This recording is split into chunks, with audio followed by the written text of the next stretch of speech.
આજે ભાવનગર શહેર અને ભાવનગર જિલ્લા કોંગ્રેસ પરિવારના સભ્યોનું સ્નેહ મિલનનું આયોજન કર્યું હતું।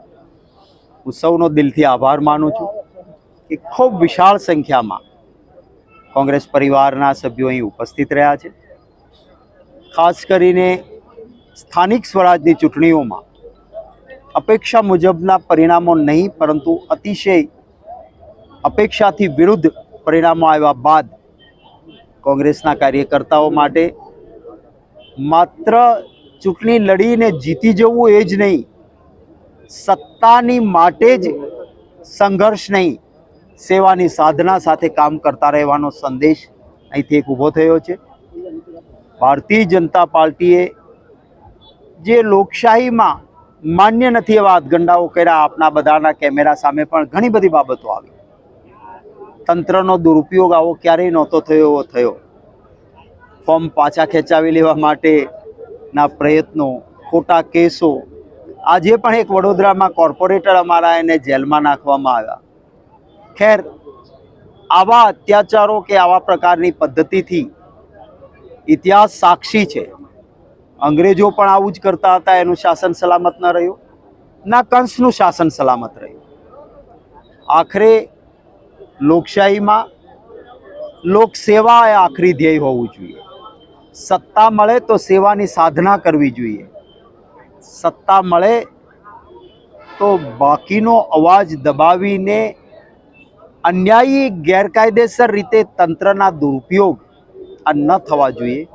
હું આશા રાખું છું કે ભારતીય જનતા પાર્ટી પણ જે ગુજરાતની ઉચ્ચતમ પ્રણાલિકાઓ અને પરંપરાઓ છે એને અનુસરે, અને વાલા ગુજરાતીઓને પણ અત્યારની જે વાત કરું છું, આવતા દિવસોમાં કોંગ્રેસ પક્ષની સત્તા આવે તો એ સેવાની સાધના માટેની હશે। જે આજે સામાન્ય ગુજરાતીની તકલીફો છે, મોંઘવારી, બેરોજગારી, ખેડૂત પરેશાન, કાયદો અને વ્યવસ્થા સંપૂર્ણ પડી ભાંગી, અનેક પ્રકારે સામાન્ય ગુજરાતી તકલીફમાં, નીટ હોય તો એનું પેપર ફૂટે, ફિક્સ પગારનો કર્મચારી દુખી, કોન્ટ્રાક્ટ પદ્ધતિથી યુવાનોનું શોષણ, આ મુદ્દાઓ છે। અમે માત્ર નકારાત્મક નહીં, એક સકારાત્મક રાજનીતિના ભાગરૂપે એક પોઝિટિવ એજન્ડા સાથે આવતા દિવસોમાં આગળ વધીશું। પ્રમાણિક ઉમેદવારો, નેતાઓ અને કાર્યકર્તાઓ નીતિમત્તા અને સિદ્ધાંતથી લડ્યા છે, એને સલામ છે, એમને મુબારકબાદ।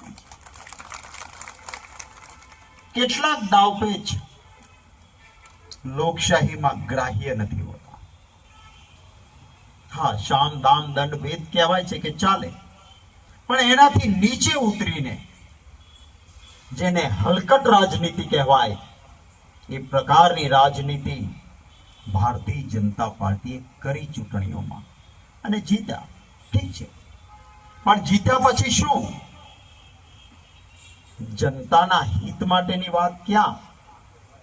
અને હાર ભાળીને કે પરિણામ કદાચ નહીં આવ્યું, પણ કોંગ્રેસનો એક પણ કાર્યકર્તા એ નિરાશાવાદી નથી, એના મોઢા પર તેજ અને ઉત્સાહ છે, એને અભિનંદન આપું।